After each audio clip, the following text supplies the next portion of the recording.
कि सत्ता, संख्या, ताकत के दम पर केंद्र की भाजपा सरकार ने सुप्रीम कोर्ट के फैसलों को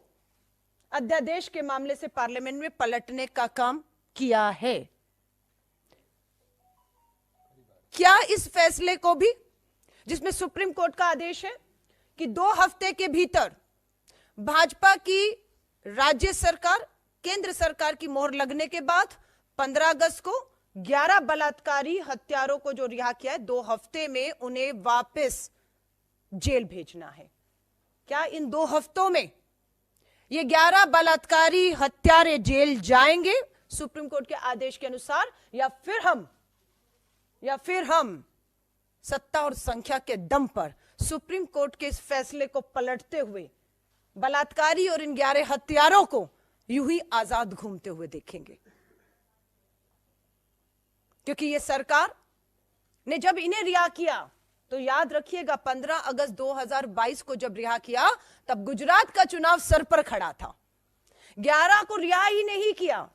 विश्व हिंदू परिषद और भाजपा के मंचों पर बिठा बिठा कर इनको प्रचार प्रसार में लेकर गए और अपनी सरकार गुजरात में बनाई।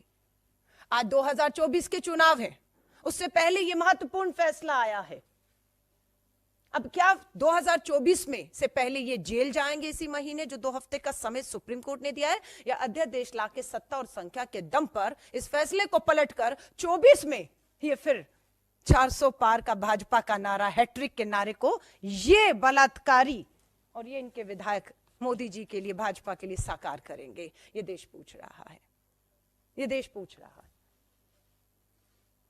क्योंकि गुजरात चुनावों के पहले रिहा हुई, 2024 के चुनाव से पहले यह फैसला आया है, और हम देश के प्रधानमंत्री को कहते हैं,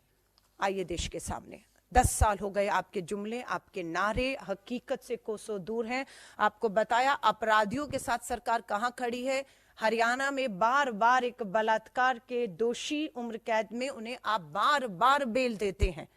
ब्रजभूषण की एफआईआर, गिरफ्तारी नहीं होती, न्याय नहीं मिलता है। मणिपुर की बेटियां यहां पर आपकी दिल्ली की दहलीज पर, जंतर मंतर पर अपना सर पटक पटक कर चली गई, उनके लिए भी एफआईआर और कानूनी कार्रवाई सरकार करे, सुप्रीम कोर्ट को फटकार लगानी पड़ी। तब हरकत में आई केंद्र की और मणिपुर की सरकार, और आज भी केंद्र और गुजरात में भाजपा की सरकार है। सुप्रीम कोर्ट का यह फैसला पूरी तरह से भाजपा को बेनकाब करता है। हम सुप्रीम कोर्ट का धन्यवाद करते हैं कि उन्होंने ऐसे समय पर, जब करोड़ों बेटियां न्याय के लिए उनके पिता भाई चक्कर काट रहे हैं और सरकार में बैठे लोग बलात्कारियों को पूरी तरह से संरक्षण ही नहीं दे रहे, अपने प्रचार और प्रसार में उनका पूरा इस्तेमाल अपराधियों का कर रहे हैं, ऐसे समय में सुप्रीम कोर्ट का यह फैसला देश की करोड़ों बेटियों में एक उम्मीद, न्याय की उम्मीद को जिंदा रखता है। और भारत जोड़ो न्याय यात्रा का मात्र एक मकसद था, मणिपुर से लेकर गुजरात और देश की अनेकों बेटियां जो न्याय की उम्मीद में बैठी हैं, और हमारा यही है कि यात्रा कब तक, भारत जोड़ो न्याय यात्रा कब तक, भारत जोड़ो न्याय यात्रा न्याय का हक मिल जाने तक। और ये लड़ाई लंबी है, उस लंबी लड़ाई के लिए 4000 किलोमीटर की यात्रा के बाद श्री राहुल गांधी जी अब 6713 किलोमीटर की, पहले दक्षिण से उत्तर और अब पूर्व से पश्चिम की ये यात्रा पे निकल रहे हैं, ताकि देश की करोड़ों बेटियां जो आज भी अन्याय के बीच में सत्ता के समर्थित इन अपराधियों का मुकाबला कर रही हैं। बिल्किस बानो के ये अपराधी दोषी 1 साल पहले 15 अगस्त 2022 को बाहर आए। आप सोचिए बिल्किस बानो और उन बेटियों पर क्या गुजरी होगी इस 1 साल में, कि आजादी का अमृत महोत्सव अपराधी बलात्कारी हत्यारों के लिए था, और बेटियों के लिए आजादी नहीं, गुलामी का जहर इस 1 साल में इन 11 बलात्कारियों की रिहा में इस 1 साल को उन बेटियों ने पिया है। उम्मीदें टूट रही थी कि नहीं होगा अब कुछ, कोई न्याय नहीं होगा, पर सुप्रीम का धन्यवाद कि उन्होंने हमारी बेटियों की, देश की अनेकों